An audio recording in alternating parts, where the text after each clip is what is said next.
At this point, I'd like everyone to frame in their minds that Mayor Hallman, Mayor Davelin, City Manager Wood, and every community in this country is working off of a network that works and it's operable.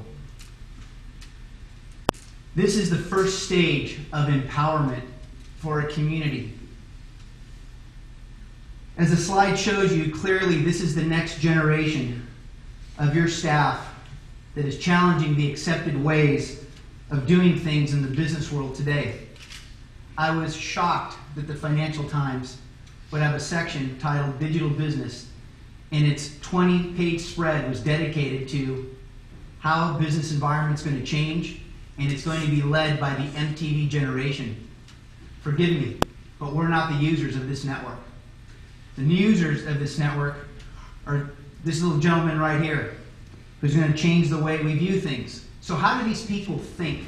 Because the way this generation thinks really is the way a city should be looking at how it's going to adopt, deploy, and provide all of the services from voice over IP, video, and just internet access. Well, how about if I told you that the profile of an average 21-year-old entering the workforce is 5,000 hours of video gaming, an exchange of 250,000 emails, instant messages, and phone texts, and 3,500 hours of time online. Clearly, we are dealing with a generation of digital natives in a world that is currently dominated by digital novices. Elders who often feel quite intimidated with the use of this technology. So what are the four realities that I ask and challenge you city leaders to keep in mind as you think critically about deploying a network and the benefits to your community? Well, first of all, the realities of this new generation are that they are video gamers and they view different and have different expectations of how to learn, work, and pursue careers. See, careers to them is plural. And there is no lifetime of employment anymore. They are technologically literate. Their lifestyle depends on the use of the technology and the internet. They are online content creators, and we've learned this through MySpace. You know that 50% of American teenagers have created and shared content online. It's remarkable. And also they are multitaskers, and if you have children in this generation, you often find that they are always in a state of continuous partial attention. I've never seen a generation that must look at every single fact and data resource before they make a decision.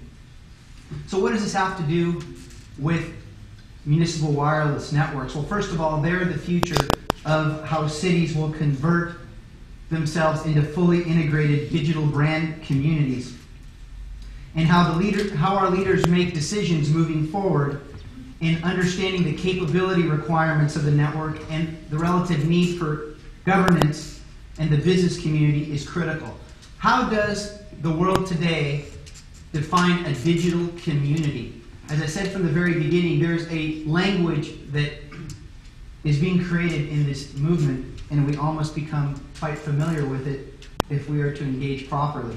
Well, Intel took a shot at it, and quite candidly, it was a page long, so I cut it down to size and abbreviated it, and they basically define a digital community as one that is a connected community through broadband technologies that enable high-speed communication from virtually every corner of community, where internet-enabled laptops and handheld devices enable field staff on the move, from meter readings to home health nurses for emergency response teams, to communicate and access critical information. Citizens can access government services from civic kiosks or from the comfort of their homes. Can you imagine that kind of a community? Hold on tight. It's upon us. So what are the benefits? Our distinguished panel has clearly said that there's government and safety agency efficiency and productivity benefits. It's going to be an access point to stimulate economic development, job retention, and as what's happened in Springfield, Illinois, the importance of tourism, and improve citizen satisfaction with high-speed data, voice and service and video services in those areas that are untapped by current wired providers. That's my politically correct statement of the day there, Ralph, who's with Cox Communications.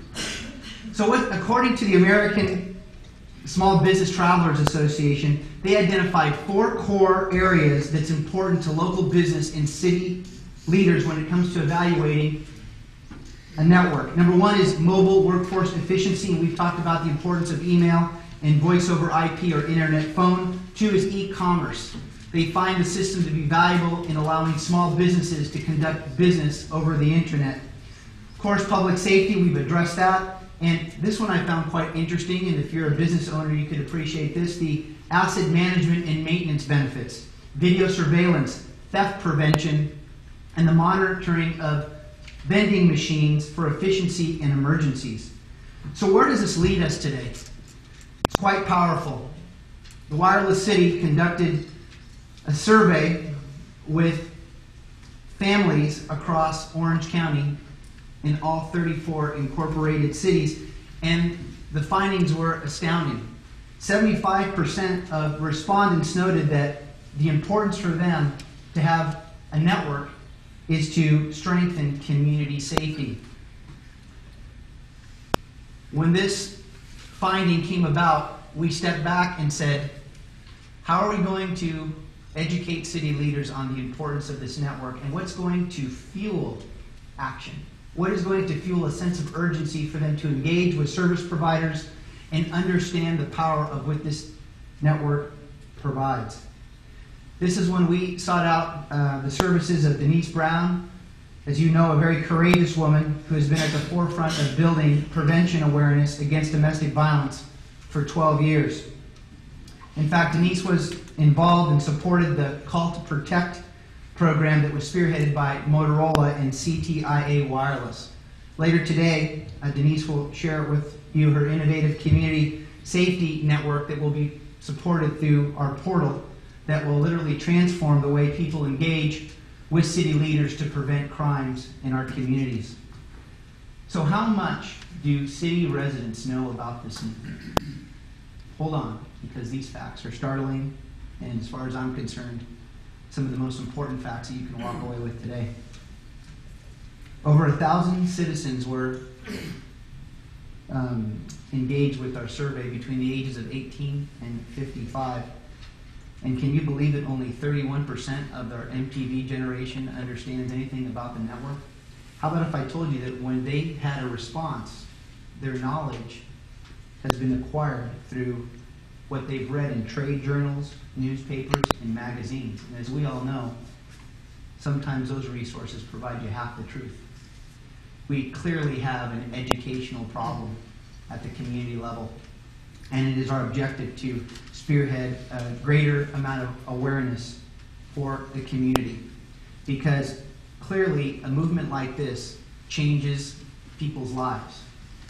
And when people are seeking community safety, what they're really saying is that they want stability and a better total quality of life.